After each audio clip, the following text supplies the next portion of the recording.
mga maayo nga mga pagkakaroon. Di ba? Ato gazuling ikuan sa itong galingon nga ang pang-healthy sa mga anak magdepende po dyan po na nato. Kaya kung imong hunahunahon o kung sa itong ihatag sa itong mga anak, mukhaon rabas ako ni mga bata. Di na naingon nga magpili. Pero depende na itong mga ginikanan. Kung nakaibawta na dili na maayo ang ikaon sa atong mga anak, dili lang po na nato ihatag. Kaya para maninila, ang kita po, di po tayo problema sa umaabot ng mga adlaw, simpa ko, na apoy mabati sa atong mga anak na dili maayo, tungod na sa mga gipagkaon karon. Mga na karon na uwahi man ta, kaya di ba July ang nutrition man eh?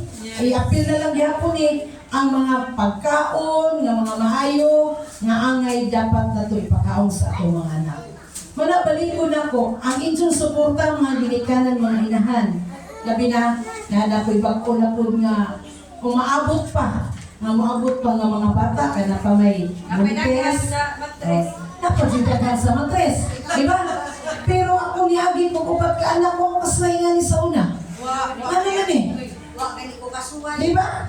Labi yung taputoy yan eh, kaya at least ma-aware ta o kung sa dapat buhato na to. Sa una, at turasente, mapaprigat, talingan na raan mo. Karon bless mo. Kaya na ay naghatag ng programa. National program dyan nga ikahatag sa atong mga inahan. Naghatag sa pagpagpapa ang gobyerno. Kaya digastuan sa gobyerno ang paghatag o inganan. Kaya kani silang taga-nutrition, kani silang taga-MNOW. Mga sila ang nag-organize aning tanan para lang dyan ninyo mga inahan. Kabila katunay mga masuso ng mga bata.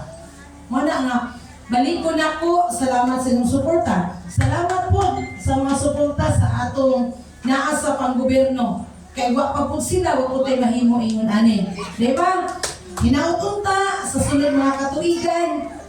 Buntis na po mo ka mga katuigan. Ay, kita na po na sunod po ikuhon.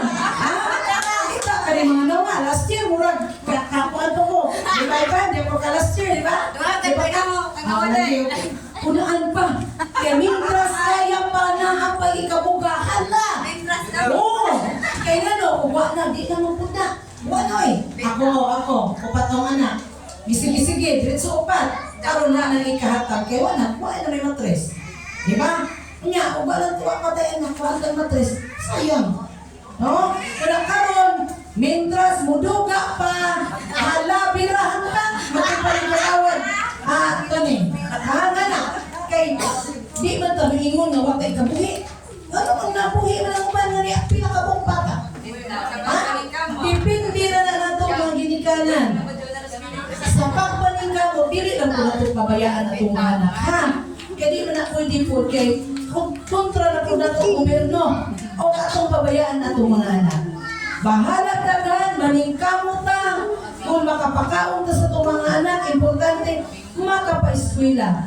Na anay daghang scholarship po panahon na. Di na ka mag-uo. Maabot na senior high, graduate at senior high, na anay daghang mga scholar nga niabot sa itong gobyerno. Mauna, adit na angay kabalakan ng panahon na. Kaya ang gobyerno suporta, wa magpabaya ang gobyerno natong mga pobre. Pero, di lang po magsalig.